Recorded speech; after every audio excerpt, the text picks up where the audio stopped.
As I was perusing the Etherscapes looking for games to cover, I happened to come across this rather relatively long game on a relatively tiny map. So welcome back to the Brightworks, everyone, where today we're going to be taking a look at a about 20-ish minute long game on FTL between 16 different commanders. Now, there's a lot of reasons why this is nuts. Of course, FTL is essentially a 1v1, maybe arguably a 2v2 map. We're going to be watching 16 commanders total fighting, duking it out in an 8 versus 8 on the field right here of this space-themed, almost StarCraft-inspired map. Yeah, with the high grounds and low grounds and whatnot, this one really does remind me a lot of StarCraft. Loads of commanders moving out on the field, though, so why don't we meet our captains before time runs out. So, spawning as the blue team leader, it's none other than Swimman, clocking in at 31 open skill and going to be showing us what he's got. All the way on the other side, spawning as the red team lead as a Cortex commander, it's going to be Panini Pie. Both of these commanders expanding along the side frame right here, going for the triple mech start right now. Panini Pie putting that third mech on the field right now, after going for a safe expand here with the solar panel and the LLT, all that very nice and well. The blue commander, Swimman, going for a slightly less greedy, but a slightly more aggressive opener. Going for the bot lab first, and eventually going to try and transition into, well, a little bit more aggression on the front line, right? Trying to get those units out to get some sort of a positional advantage, but there is a huge swath of land. I say huge, right? This is nothing. Grand strategy-wise, this is not very much distance between these two metal extractors and these two metal extractors. Means, of course, that Swimman doesn't really have to push all too far forward in order to capture these, but also doesn't have much room to fall back in case they start to lose ground. So, bit of an interesting conundrum there. Interestingly, bot labs here for Dinkbat, the Tan Commander, as well as Panini Pie, as well as Golem 2000 and Swimman. So, bot labs all around right here. Wow, even the Lavender Commander and the Powder Blue Commanders in the back going to be going for those Armada bot labs as well. Okay.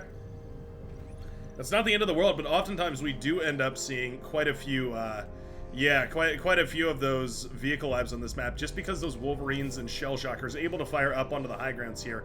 Firing from the low ground up onto the high ground can be very, very useful. I don't know what I just drew right there. That's we'll go ahead and clear that, just so, you know, protect that monetization. Anyway, medium air transports right here. I forgot about these. I do forget about them quite often. The Osprey heavy transport right here, dropping off the commander. The medium transport's now necessary if you want to move a commander around, and Mr. Tumnus himself going to be stepping forward right now in order to try and contest this high ground. I wonder if this was a Tumnus lobby. It definitely well could be while Tumnus was streaming.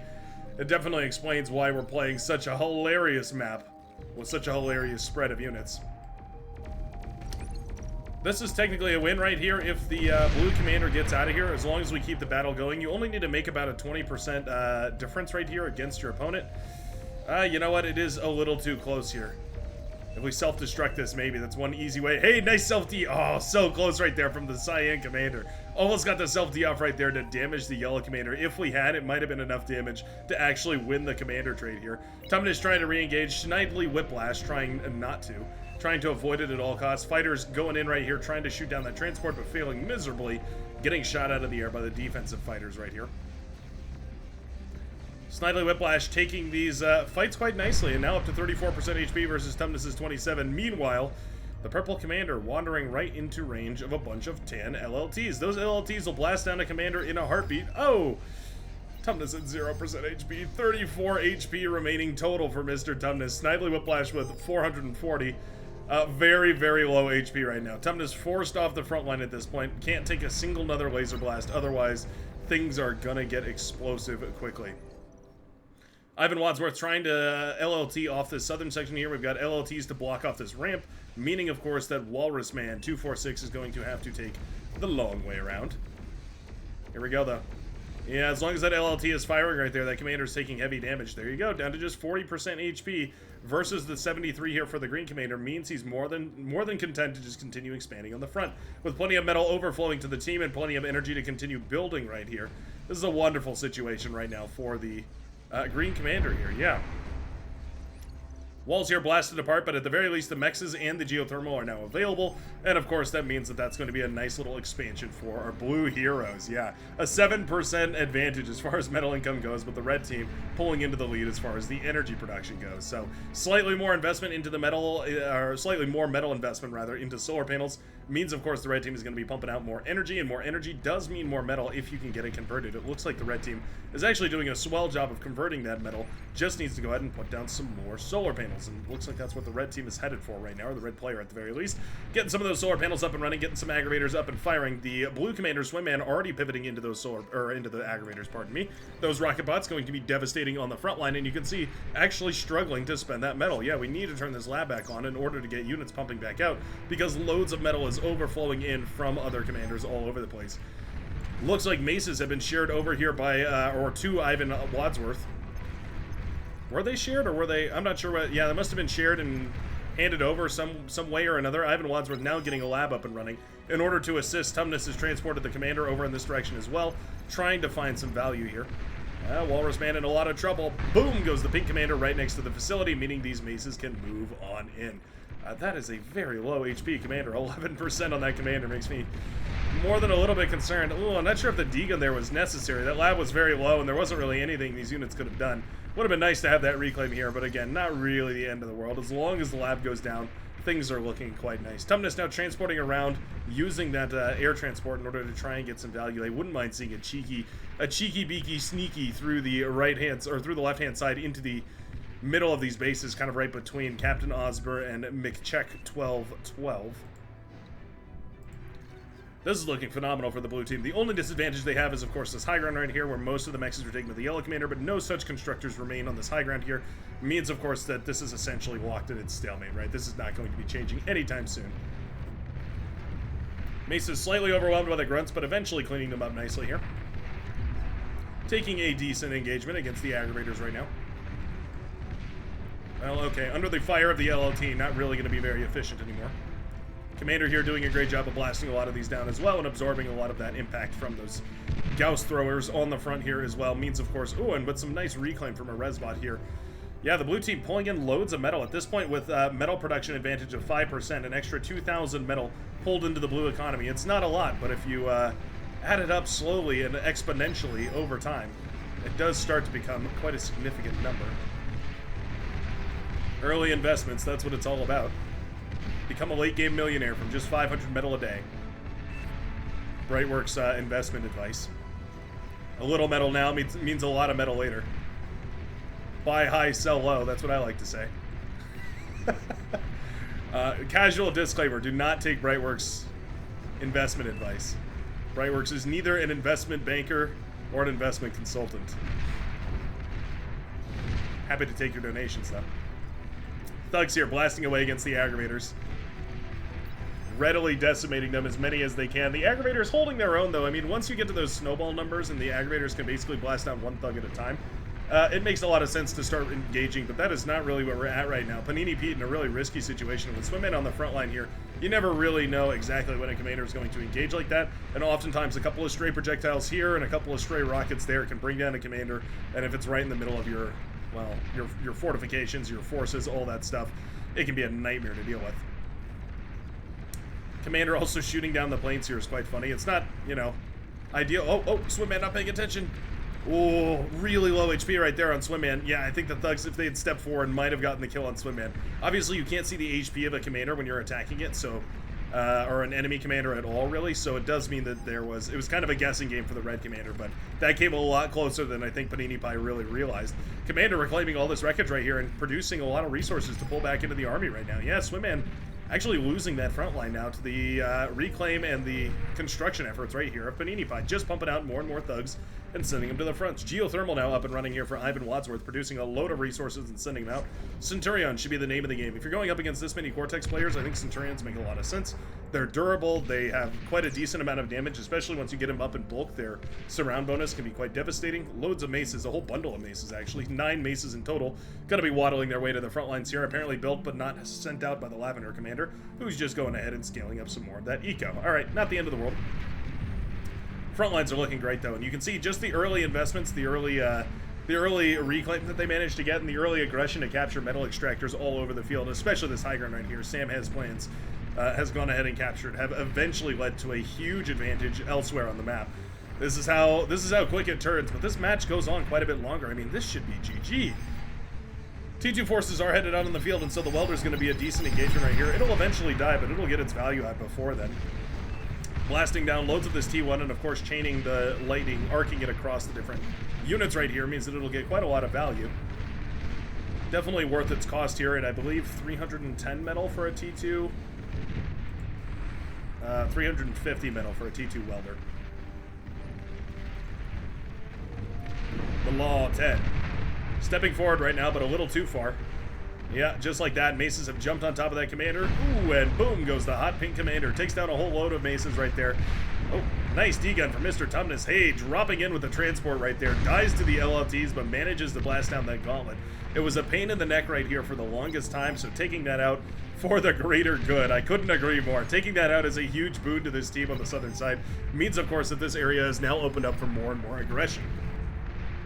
No longer do the T1 units need to worry about being shelled away at. You're not losing value the longer you stay here. It allows you to start to engage a little more efficient. Not to mention, of course, the reclaim right here is quite phenomenal. Swell nominal, you might even say. Somebody commented they got some whiplash from swell nominal as a turn. I think it's pretty funny myself, if I do say so myself. Rocketeers up on the high ground right here from Tony Triple Shot. Snidely Whiplash never actually went for a bot lab up here, just went for some static defenses. Of course, the HLT is going to be able to outrange these Rocketeers right now, but as long as they spread out and as long as we micro them decently, Tony Triple Shot shouldn't really be losing any of them.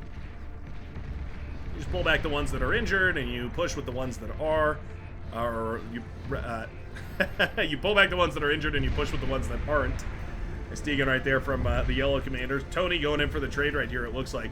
Gonna go down as that HLT blows him to smithereens, but at the very least will take down the pink commander with him, leaving behind 2 juicy courses for God Save the Queen to try and get their hands on. This is awkward, though, because there's still an HLT up and running, so we need to make a couple more units before this really becomes possible to deal with here. Nice res bots over on the southern side, though. Ivan manages to reclaim that entire commander. Are we going to go for T2? We sure are. T2 is already up and running, and we're queuing up those T2 metal extractors, and of course getting ready for some T2 energy production as well. Metal extractor should be the primary name of the game right now, but as long as we eventually get to that T2, it's not going to be the end of the world. Looks like we're setting up a LLT over here. The HLT actually doesn't have vision to its fullest range right now, so these LLTs will come up without the HLT's knowledge. If you put a radar tower right behind your HLT, it can basically see out to its full range. Means that it ends up being quite a bit more effective. There we go. Gauntlet to finish the mission right here. Slowly but surely going to whittle this down and eventually blast this to pieces. Sam has plans. Gauntlet is continuing to fire well into the backline. Tearing down the radar jammer over in the back here. Going to be quite nice, of course, for... Oh, looks like we switched targets, but that Resbot never knew what hit it. Prime Hybrid moving the Maroon Commander out at this point as well to try and intercept some of these. The Agitator still firing away at whatever he can. It looks like the radar jammer will go down. Tan Commander falls here as well to the mace forces here of the Purple Commander, Golem 2000, the 17 open skill 1 Chevron, brand new hero from the US of A. McCheck 1212 suffering greatly as this Agitator has gotten immense value so far.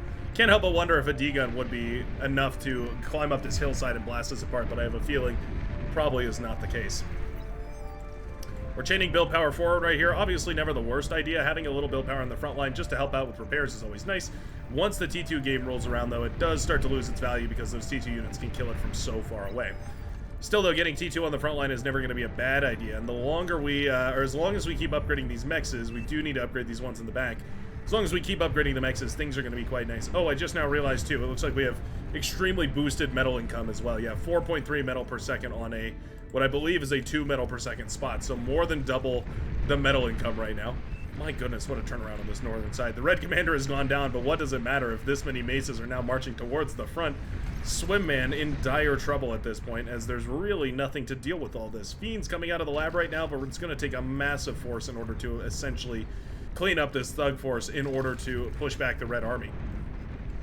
Meanwhile, the Red Commander can feel comfortable just going ahead and going for T2, either paying for it out of the dual lab that we've got going on here, or, of course, all the resurrection, reclaim action going on the front lines right now. I think either or is an excellent option, but with all these advanced solar panels, we definitely have the energy production for it. Double solar panels up and running right now for the Yellow Commander, by the way, and we do have some static defenses coming up right now as well for Green. We have Hounds on the front line blasting away at this Fat Boy, but the Fat Boy more or less shooting itself in the toes more than anything else as these ticks get underfoot and cause it to shoot itself with its AoE super dense projectile. Here are the Fiends showing themselves for the first time on the southern side. That T2 transition is hitting hard, and you can see just how devastating those Fiends can be. cleaning up a whole bunch of these units right now with relative ease. The Fiend's mopping all this up very nicely. Wouldn't mind seeing a couple of sumos on the field now that we've gotten the T2 advantage. 2 or 3 sumos paid for by the corpses of these thugs that are now relatively inefficient in this part of the game means, of course, oh, and we're reclaiming the solar panels. Lovely stuff right here from Swimman. Yeah, 2 or 3 sumos in order to lock this down. This is a relatively small area, so it really doesn't take many sumos at all. Maybe even just 1 sumo would be enough HP, sustain, and damage to really clean up a lot of this here. Looks like this gauntlet on the front is actually going to have enough range to reach out over here. Sharpshooters firing away at whatever they can. I do believe that sharpshooter missed and hit the gauntlet on accident right now. Quite surprised, actually, that they can reach that far. Yeah, they definitely can't. They weren't shooting at the gauntlet at all.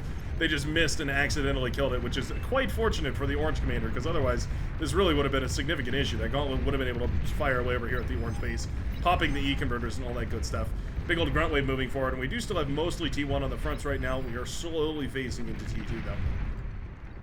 Fiends are stopped. Yeah, all the units have been pulled to the southern side. These Fiends could go win the game right now if they just move forward. The blue team with a lack of vision right now. They have radar, though. We have more than enough radar to detect that there's actually no forces here for the red commander. Swimman moves those Fiends forward and closes out this game. Welders here are also quite difficult for the red team to parse. They have a lot of ticks coming out and a lot of grunts coming out, and all of which are countered really nicely by the welder, of course. Its chain reaction gun makes it quite good for dealing with small, lightly armored, clumped together targets, like often the grunts and ticks tend to be. In fact, grunt tick is probably the most efficient composition for the welder to kill, bar none. No pun intended. Gauntlet continuing to fire away over here, shelling away at an advanced solar panel and some build power. Not the end of the world, but man. Fiends could have won this already. We've gone for Sheldon right here, the slow and steady, but really we didn't need it. Dragon's Maw, I mean, they could have been a pain, but really they wouldn't have been able to do much because the Fiends can just, of course, run right past them. Yeah, the beauty of units as opposed to static defense, they can move. Yeah, I know. Surprising to many a people. That's not to undersell the Dragon's Maw. They are definitely a powerful pop-up unit, but certainly nothing relative to the firepower available from a Fiend or even some of those T2 Sheldon, of course. They can outrange them, and that, of course, means that they have infinite efficiency against them. A couple of Dragon's Teeth coming up to kind of confuse the issue onto which of these are static defense towers and which of these aren't. Not gonna matter, though. The Sheldon just blasting all this to smithereens from outside of range of any of it. Sort of the perfect solution, if you will. Looks like the E-Storage pops right now, and the E-Converters go down with it. The second E-Storage falling under fire right now, and with it, so too will some more solar panels, and even a metal extractor go down.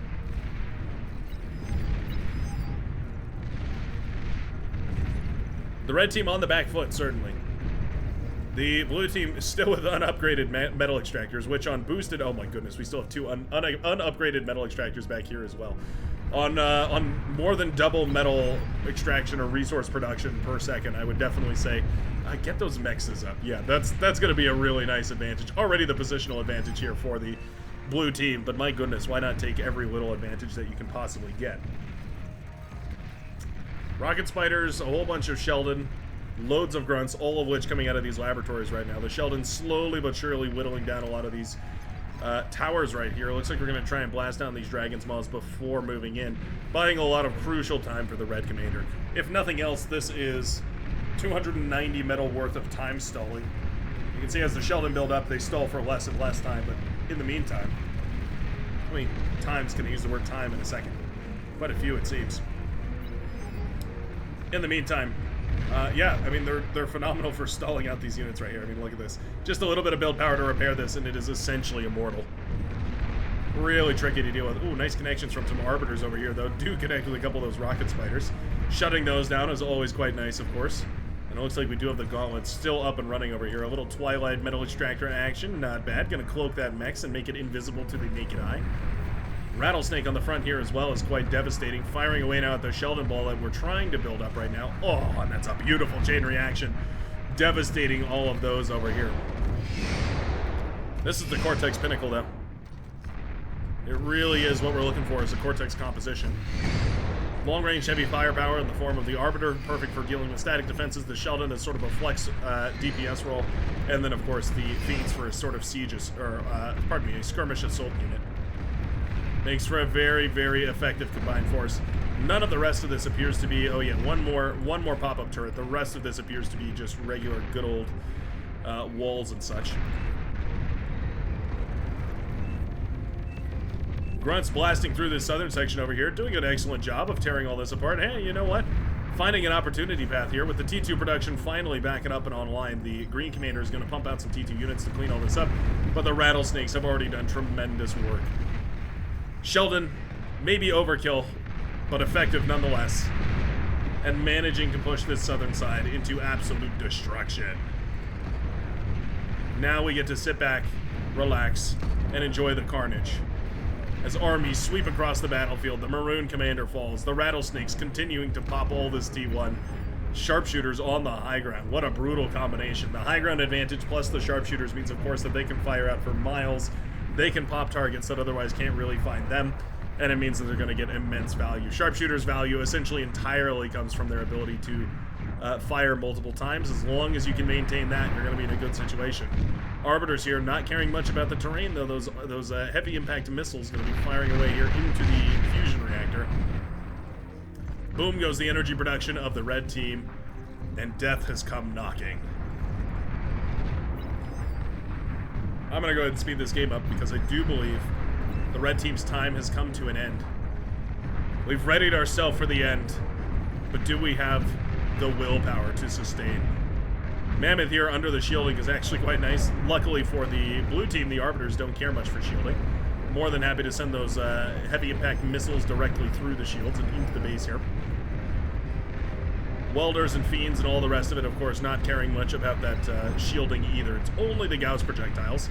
The Sheldons, the Maces, the Thugs, all that sort of stuff. But there we go. The final commander goes down, and at the end of the day, it'll be the overwhelming... Oh, nice, lovely artwork right there. It'll be the overwhelming firepower from the blue team that pushes them through to victory. Swimman earning the golden cow and doing a wonderful job contesting that northern side. Almost lost it there to the Thug counterattack, but eventually managed to pull through. Thanks a ton for watching. If you made it this far, please feel free to like and subscribe if you'd like to join the Brightwares community. We also have a Discord, which is linked to down below, and I sure hope to see you in the very next game of Beyond All Reason. Peace out and take it easy, everybody.